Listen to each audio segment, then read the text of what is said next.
बहुत बहुत स्वागत है आपका। सबसे पहले धर्मेंद्र यादव जी आपका रुख करेंगे, कैसे इस पूरे एग्जिट पोल को देख रहे हैं? पहला रिएक्शन समाजवादी पार्टी की तरफ से। आशीष जी, सबसे पहले तो आलोक जी ने जो बात खत्म करी, मैं वहां से बात करना चाहूंगा, उसके बाद एग्जिट पोल पे आता हूं। इन्होंने कहा कि हम पिछली बार 5 राज्यों के चुनाव हार गए थे, लेकिन लूट करके लोकतंत्र को लुटाई करके सरकार बना लिए थे। ये बात नहीं बता रहे हैं कि हम लूटते भी हैं, लोकतंत्र को लूटने का भी काम करते हैं। रही बात जो आपकी एग्जिट पोल की है, एग्जिट पोल में भारतीय जनता पार्टी बुरी तरह से 5 स्टेट हारेगी, इसमें कोई दो राय नहीं है। उसका मैं कारण बताता हूं आपको।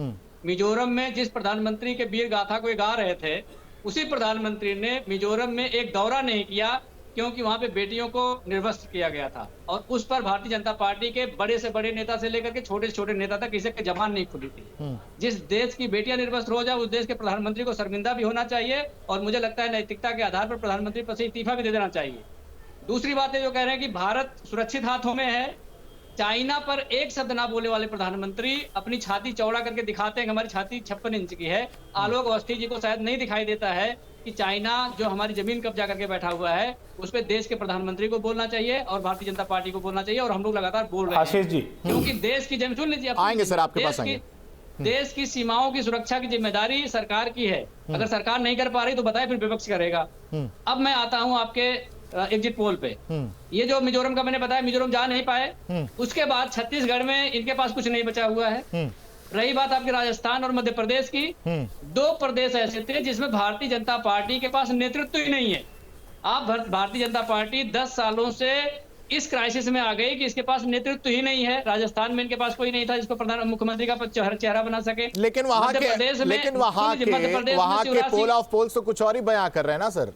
नहीं, वो आप एक की बात कर रहे हैं। बहुत सारे एग्जिट पोल आ रहे हैं। एक्सिस जो आपका है उसके अलग पोल आ रहे हैं, दूसरे का अलग आ रहा है। मतलब जहां आपको लग रहा है कि इंडिया गठबंधन वाले कह लीजिए, या उनकी जो लोग हैं, जो पार्टियां हैं इंडिया गठबंधन में, वो आगे नजर आ रही, वो वहां के एग्जिट पोल आपको ठीक लग रहे हैं, ये आप कह रहे हैं? नहीं, बिल्कुल। आप देखिए, ऐसा है कि एग्जिट पोल तो एग्जिट पोल होता है। हाँ। किस एग्जिट पोल का क्या सैंपल साइज है, उसको देखना पड़ेगा। कहां से लिया गया उसको देखना पड़ेगा। मध्य प्रदेश में जो आप अच्छा दिखाने का प्रयास कर रही है बहुत सारे एग्जिट पोल्स, उसमें मैं बताता हूं। मैं मध्य प्रदेश में भारतीय जनता पार्टी अच्छा नहीं दिखा रहे सर, वहां कांटे की टक्कर है और अपनी तरफ से नहीं दिखाते। ये आप क्लियर कर लीजिएगा पहले। मैं आपसे बता रहा हूं ना। मैं जैसे जो एग्जिट पोल होता है वो सैंपल साइज पे डिपेंड करता है, किस तरह के वोटर को सम्मिलित किया गया उस पर डिपेंड करता है, किस एरिया का आपने सर्वे किया उस पर डिपेंड करता है। क्योंकि जो प्रदेश का चुनाव होता है बहुत सारे फैक्टर्स पे होता है। जैसे मैं मध्य प्रदेश का बता दूं, मध्य प्रदेश में जो यूपी से लगा हुआ क्षेत्र है, भारतीय जनता पार्टी वहां बुरी तरह से हार रही है। लेकिन मैंने 2-3 सर्वे में देखा कि वहां पे भारतीय जनता पार्टी को मार्जिन में दिखाया गया है। जबकि मैं उसके ग्राउंड रिपोर्ट को जानता हूं कि भारतीय जनता पार्टी बुंदेलखंड का एरिया हो गया, आपका बघेलखंड का एरिया हो गया,